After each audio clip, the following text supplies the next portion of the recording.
श्री स्वामी समर्थ. जय जय स्वामी समर्थ. स्वामींचं नाव घेऊन मी ह्या व्हिडिओला सुरुवात करते. नवरात्र हा आदिशक्तीचा सण मानला जातो. महाराष्ट्रात नव्हे तर देशातील विविध भागात नवरात्र हा सण उत्साहाने आणि आनंदाने साजरा केला जातो. देवीने नवरात्रीचे 9 दिवस भीषण युद्ध करून अनेक दैत्यांचा संहार केला. महिषासुराचा वध केला म्हणून महिषासुरमर्दिनी असे तिचे नाव रूढ झाले. या तिच्या शक्ती रूपाची पूजा नवरात्रीत केली जाते. वाघावर आरूढ झालेली, हातात तलवार, खड्ग आदी शस्त्रे धारण केलेली देवीची मूर्ती नवरात्रीत पूजली जाते. दुर्जनांचा नाश करणारी आणि सज्जनांचे रक्षण, मंगल व कल्याण करणाऱ्या आदिमाई शक्तीची या काळात पूजा केली जाते. आणि आज म्हणजे 3 ऑक्टोबरपासून शारदीय नवरात्रोत्सवाला सुरुवात होत आहे. परंपरेनुसार दुर्गा पूजेची सुरुवात घटस्थापनेपासून केली जाते. घटस्थापनेनंतर पुढील 10 दिवस नवरात्रोत्सव जल्लोषात साजरा केला जातो. घटस्थापनेनंतर देवीसाठी अखंड ज्योतीही प्रज्वलित केली जाते. या काळात भक्त दुर्गा मातेची पूजा करतात आणि उपवासही करतात. या 9 दिवसात देवीच्या 9 वेगवेगळ्या रूपांना त्यांच्या आवडता नैवेद्य अर्पण केला जातो. असं केल्याने दुर्गा माता अत्यंत प्रसन्न होते आणि आपल्या भक्तांच्या सर्व मनोकामना पूर्ण करते. नवरात्रीच्या पहिल्या दिवशी देवी शैलपुत्रीची पूजाही केली जाते. तसेच या दिवशी पिवळ्या रंगाचे वस्त्र हे परिधान केले जातात. या दिवशी आपल्याला सेवा तर करायची, पूजा तर करायची, पण त्याचबरोबर काही विशेष उपायसुद्धा करायचे आहेत. आणि म्हणूनच आपल्याला नवरात्रीच्या या 9 दिवसांमध्ये जेव्हा पण तुम्हाला हे फूल दिसेल ते तुम्हाला लगेचच देवी आईला अर्पण करायचे. हे फूल अर्पण केल्यामुळे आपलं 7 पिढ्यांचं दारिद्र्य नष्ट होऊन आपली कितीही कठीणातील कठीण इच्छा असेल तीसुद्धा पूर्ण होणार आहे. अतिशय प्रभावी असा हा उपाय, ज्याबद्दल सविस्तर आणि महत्त्वाची अशी माहिती मी तुम्हाला या व्हिडिओमध्ये देणार आहे. तर व्हिडिओ पूर्ण पहा. आणि जर तुम्ही माझ्या चॅनलवर नवीन असतील तर चॅनलला सबस्क्राईब करा आणि शेजारी बेल आयकॉनसुद्धा प्रेस करा, जेणेकरून तुम्हाला माझ्या नवनवीन व्हिडिओचं नोटिफिकेशन हे मिळत राहील आणि तुम्ही एक पण व्हिडिओ मिस करणार नाही. आणि कमेंटमध्ये जय माता दी लिहायला अजिबात विसरू नका.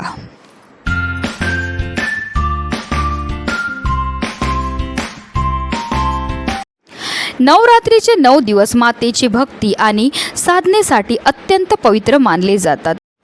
तर या नवरात्रीच्या काळामध्ये अशा काही वस्तू आहेत ज्या आवर्जून आपल्याला देवीला अर्पण ह्या करायच्यात. आता तुमच्या घरी तुम्ही घटस्थापना केली असेल तर तुम्ही ह्या वस्तू घरीच अर्पण करू शकतात. आता नाही केली असेल घटस्थापना तर तुम्ही देवीच्या मंदिरामध्ये जाऊन सुद्धा ह्या वस्तू अर्पण करू शकतात.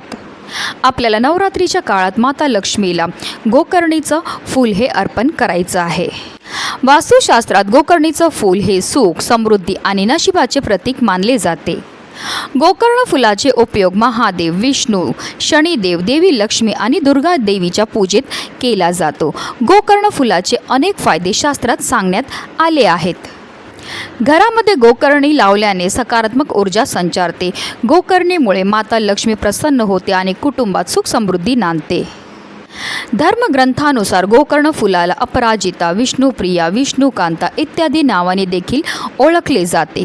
गोकर्णी धनाची देवी लक्ष्मीशी संबंधित आहे, त्यामुळे गोकर्णी घरात लावल्याने आर्थिक समृद्धी वाढते.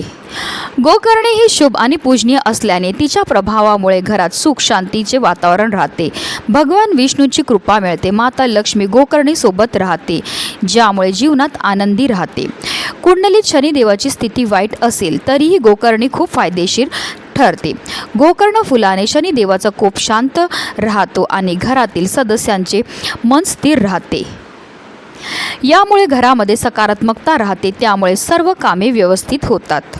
आणि म्हणूनच या नवरात्रीच्या काळामध्ये आपण आवर्जून अपराजिताचे जे फूल आहे, ज्याला गोकर्णी म्हणतात, त्याचं झाडसुद्धा आपल्या घरी आणून लावू शकतात. तसेच आपल्याला दुर्गा देवीला आणि माता लक्ष्मीला हे फूल अर्पणसुद्धा करायचं आहे. जर तुमच्या इथे गोकर्णीचं फूल असेल तर ते तुम्हाला घरी घेऊन यायचं आहे. त्या फुलाला स्वच्छ धुवून घ्यायचं आहे आणि त्यावर आपल्याला हळद कुंकू अर्पण करायचं आहे. ते फूल आपल्या उजव्या हातामध्ये घ्यायचं आहे आणि आपल्याला 11 वेळा महालक्ष्मी अष्टकमचं पठण करायचं आहे. आणि त्यानंतर आपल्या मनातली इच्छा बोलून हे फूल जे आहे ते दुर्गा देवीच्या चरणावर अर्पण करायचं आहे. हे फूल दुर्गा देवीला अर्पण केल्यामुळे आपली कितीही कठीणातील कठीण इच्छा असेल ती सुद्धा पूर्ण होते.